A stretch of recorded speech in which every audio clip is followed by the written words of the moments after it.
एक वाक्यता नसेल आणि नुसती शिवसेना उद्धव बाळासाहेब ठाकरे पक्षाची माझी 55 मतं होती, ती मिळून जर मी इलेक्शन लढून हरलो असतो तर माझी तर राजकीय हे झालंच असतं, पण तो महाविकास आघाडीचं जास्त नुकसान झालं असतं आणि त्यामुळे लार्जर इंटरेस्ट ऑफ द महाविकास आघाडी मी ही यशस्वी माघार घेतलेली आहे.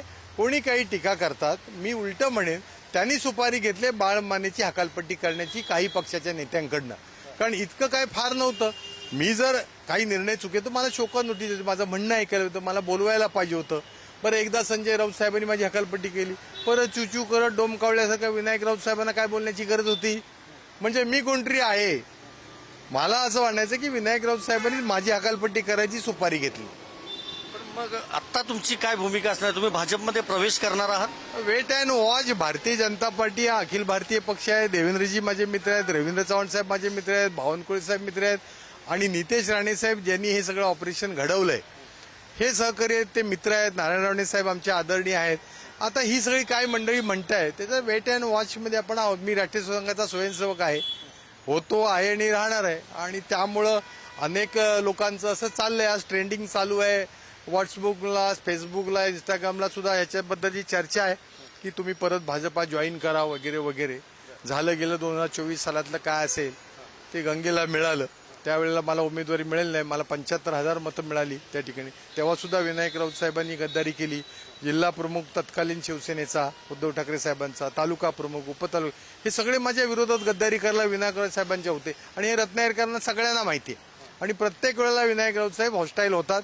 पूर्वी ते चांगले कार्यकर्ते होते, पण 2014ला ते संपर्कात आले काही लोकांच्या आणि 14 ते 2022 ही साधारणपणे 8 वर्ष त्यांना काय लागण लागली काय मला माहिती नाही आणि त्याच्यामुळे त्यांच्यातला कार्यकर्ता गेला आणि ते कमर्शियल झाले असा माझा आरोप आहे. तुमचा ट्विस्ट तो नेमका काय होता? नितेश राणे तुम्हाला घेऊन थेट जिल्हाधिकारी कार्यालयात गेले, तुमचा आर्थिक व्यवहार झाला यामध्ये असा आरोप थेट संजय राऊत यांनी केला. बरोबर आहे. संजय राऊत साहेबांना सकाळी काही ना काहीतरी बोलल्याशिवाय त्यांना सुद्धा काही व्ह्यूज येत नाहीत.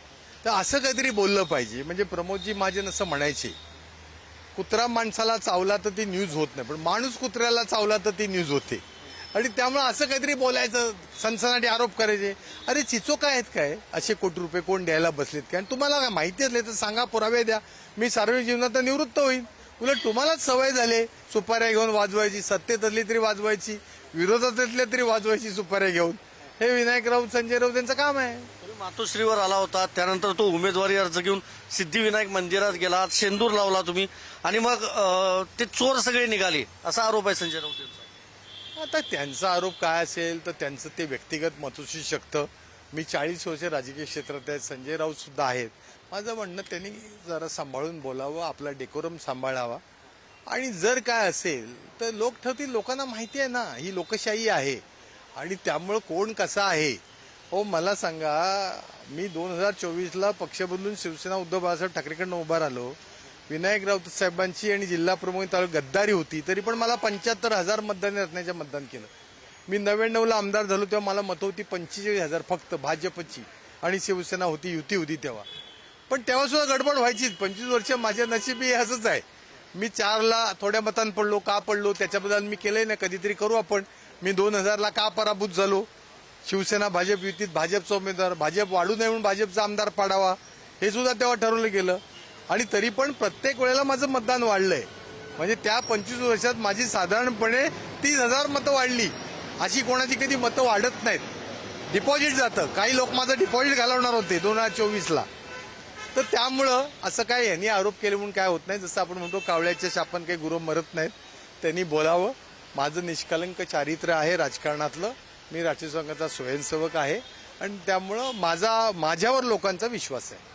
तुमची शिवसेनेतून हकालपट्टी केली असं संजय राऊत यांनी सांगितलं. तो निर्णय घेताना तुमच्याशी काही संपर्क झाला होता, केला होता नेत्यांनी, किंवा तुम्ही काही मातोश्री किंवा ठाकरे कुटुंबियांशी, वरिष्ठांशी संपर्क केला होता का? माझं हेच तर म्हणणं आहे. काल सकाळी मी संजय राऊत साहेबांशी सुद्धा बोललो की शेतकरी कामगार पक्ष हा जर महाविकास आघाडीत आहे, म्हणजे मी 2-3 दिवस बोलतोय त्यांच्याशी, तर त्यांना फॉर्म भरला, फॉर्म मागे घेतला पाहिजे.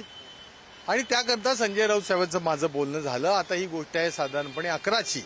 साधारणपणे माझा उमेदवारी अर्ज हा 12:30-1ला झाला, कारण मी हा सगळा रिव्ह्यू घेतला. तर प्रत्येक वेळा सांगणं, पण मी आमचे सचिव आणि नेते असलेले शिवसेनेचे आमदार मिलिंद नार्वेकर यांना सुद्धा काल काय मी संपर्कात नव्हतो, पण 2 दिवसापूर्वी मी त्यांनाही सांगितलं होतं की थोडी गडबड आहे महाविकास आघाडीमध्ये आणि त्यामुळे आपण लढण्यापेक्षा आपण यशस्वी माघार घेऊया आणि त्याच्यामध्ये काही ती गद्दारी प्रत्येक वेळेत होते अशातला भाग नाही. याला यशस्वी माघार पण म्हणतात ना.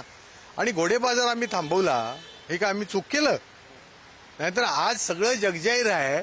निवडणुका म्हणजे घोडेबाजार हे तर सूत्र आहे, सामान्य माणूस बोलतो. मग मी जर मागे घेऊन यशस्वी माघार घेऊन जर हा घोडेबाजार थांबवला तर काय मी पाप केलं? मी मांडावल केली? हे चुकीचं आहे. माझ्यासारख्या कार्यकर्ता अन्याय आहे. किंवा उद्धवजींना चांगलं वाटावं म्हणून हे लोक बोलत असतात. मी तर असं म्हणेन, मी काही मोठेपणा सांगत नाही, पण माझ्यासारखा एक चांगला कार्यकर्ता त्यांनी आज घालवला आणि त्यामुळं उद्धवजींचा त्यांनी गैरसमज निर्माण केलेला आहे. आणि विनायक राऊत साहेबांनी 100% ही सुपारी घेतलेली आहे की बाळ मानेला शिवसेना उद्धव बाळासाहेब ठाकरे पक्षानं हकला. म्हणजे ठाकरेंना तुम्ही हवा होतात पण विनायक राऊतांना बाळमाने नको होते असा आरोप आहे. होय 100%. कारण मी माझ्याबरोबर उद्धवजीने आम्ही गप्पा मारायचो संघटनेच्या वाढीच्या, ते मला वेळ द्यायचे. आम्ही तासनतास बोललोय. खूप उद्धवजींनी आणि रश्मी वहिनींनी माझ्यावरती प्रेम केलं एक चांगला कार्यकर्ता म्हणून. आदित्य साहेबांचा माझा तेवढा फार परिचय नाही, पण त्यांनी सुद्धा चांगला हे केला. पण यांना हे सगळं खुपत होतं. मला मातोश्रीवर डायरेक्ट भेट द्यायचे, ते विनायक राऊत साहेबांना खपत होतं. खरं संजय राऊत साहेब नव्हते. संजय राऊत साहेबांनी गेल्या वर्षी मला उपनेता पद देण्याच्या सगळ्यात मोठा भूमिका संजय राऊत साहेबांची आहे.